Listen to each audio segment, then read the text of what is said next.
आप 4-5 घंटे पढ़ते हैं, 10 घंटे पढ़ते हैं, 20 घंटे पढ़ते हैं, उससे कोई मतलब नहीं, गार्बेज है। आगे बढ़ना जरूरी है, चाहे पीछे खिचड़ी बनती चली जाए।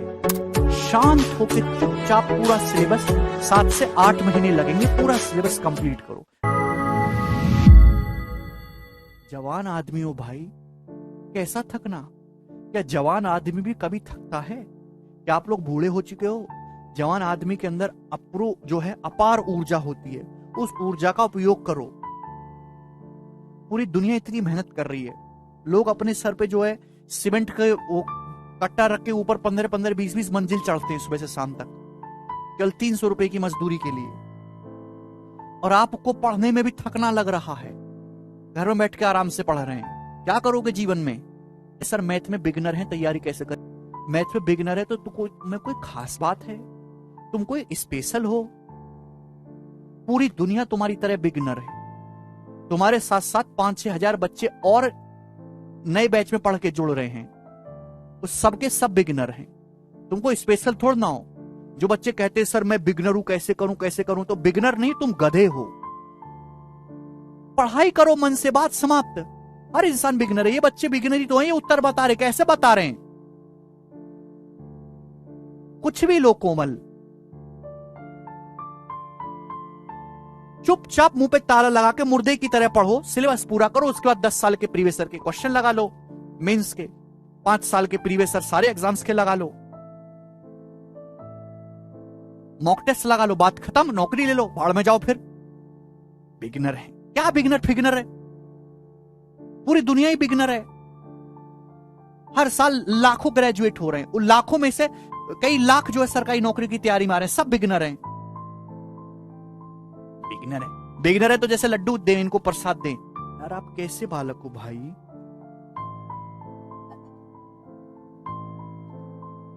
ये किताब है SSC CGL mains chapter wise. कितने क्वेश्चन है इसमें? 2600 सवाल हैं, 2600 सवाल चैप्टर वाइज के। ये किताब मंगाइए और इसको पूरा सॉल्व करिए। अगर आपके पास ये बुक नहीं है या किसी आर्थिक कारण से आप ये नहीं मंगा पा रहे हैं, तो हमारा टेलीग्राम चैनल है मैथ्स बाय गगन प्रताप। आप वहां पे जाइए, आप वहां से पीडीएफ डाउनलोड करिए, पिछले सालों की चैप्टर वाइज उनको सॉल्व करिए।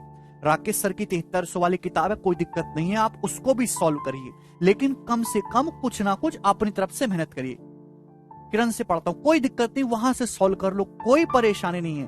प्रीवियस ईयर के क्वेश्चन हर किताब में सेम है, बस आगे पीछे कर रखा है। क्वेश्चन का सॉल्यूशन कभी बुक से नहीं देखना है, बुक में सॉल्यूशन उतने बढ़िया नहीं होते हैं जितना आप खुद से कर सकते हैं।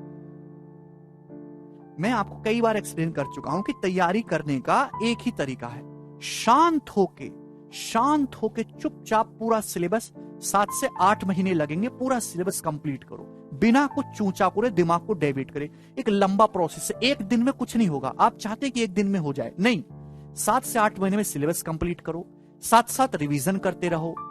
उसके बाद पिछले 5 साल के मेरे दोस्तों क्वेश्चन लगाओ, प्रीवियस ईयर के, सीजीएल के, सीएचएसएल के लगाओ, सीपीओ के लगाओ, सीडीएस के लगाओ, एनटीपीसी के लगाओ, पुलिस के लगाओ, स्टेट एग्जाम के लगाओ, सीसेट के लगाओ, कैट के लगाओ, सारे के लगाओ। और उसके बाद जिस एग्जाम की आप तैयारी कर रहे हो उससे कोई किसी कंपनी के मॉक टेस्ट खरीद लो, या फ्री भी मिलते वो मॉक टेस्ट लगाओ, और जाके चुपचाप पेपर दे दो। हुआ, नहीं हुआ तो नहीं हुआ, बात समाप्त।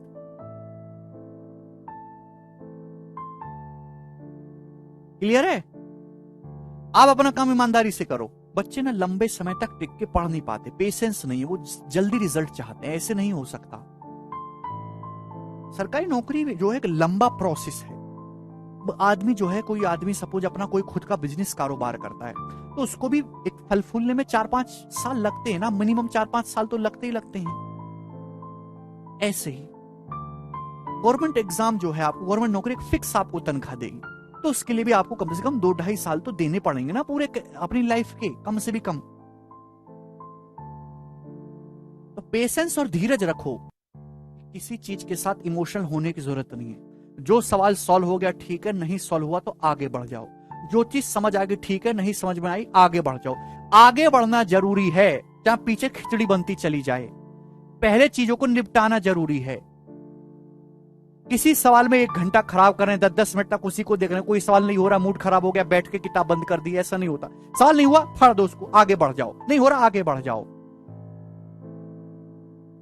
आगे बढ़ने की कला अपने अंदर लाइए, पीछे मिट्टी डालते हुए। तो 20 आज के टाइम में जितना कंपटीशन है ना, और जितने लोग नौकरी लेने के लिए लाइन में हैं, और जितने टैलेंटेड लोग नौकरी लेने के लिए लाइन में हैं, और जितनी डिमांड है, और जितनी सरकार की तरफ से नौकरी की सप्लाई हो रही है, आपकी मेहनत उस हिसाब से नहीं है जितनी होनी चाहिए।